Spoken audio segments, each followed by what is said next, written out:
সবাইকে আসসালামু আলাইকুম। আশা করছি সবাই অনেকটা ভালো রয়েছেন এবং অনেকটা সুস্থ রয়েছেন। ফেসবুকের মধ্যে আজকে আমি আপনাদেরকে দুইটা গুড নিউজ শোনাবো ভাই, একটু মনোযোগ সহকারে আমার কথাগুলো শুনবেন। এই ভিডিওতে দেখিয়ে দিব যে ফেসবুকের নতুন দুইটা আপডেট আসছে।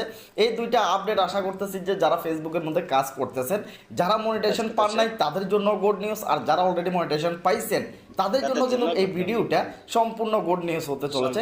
এর আগে ফেসবুকের একটা ব্যাড আপডেট আসছিল, ব্যাড নিউজ আসছিল, যেটা ফলোয়ার ছাড়া, ওয়াচ টাইম ছাড়া একেবারে জিরো ফলোয়ার দিয়ে ইনকাম করবে, এরকম একটা আপডেট আসছিল যে ফলোয়ারগুলো লুকাই রাখছে, ওয়াচ টাইম লুকাই রাখছে ফেসবুকে। তো সেটাকে কিন্তু আমি গুড নিউজ বলি নাই, কারণ সেটা ব্যাড নিউজই ছিল। তো আজকের ভিডিওতে কিন্তু দুইটা গুড নিউজ আমি আপনাদেরকে অবশ্যই অবশ্যই জানাবো। ভাই এখানে দেখেন, জাস্ট এটা হচ্ছে আমার ফেজের, ভাই এখানে কোনো স্ক্রিনশট আমি দেখাচ্ছি না। আমার ফেজ এটার মধ্যে দেখেন যে অ্যাডস অন রিলসের মধ্যে আমার এখানে $303 ইনকাম হয়েছে, $303 ইনকাম হয়েছে। ভাই সত্যি বলতেছি ভাই, ফেসবুকের মধ্যে ভাই কিছু একটা আছে ভাই,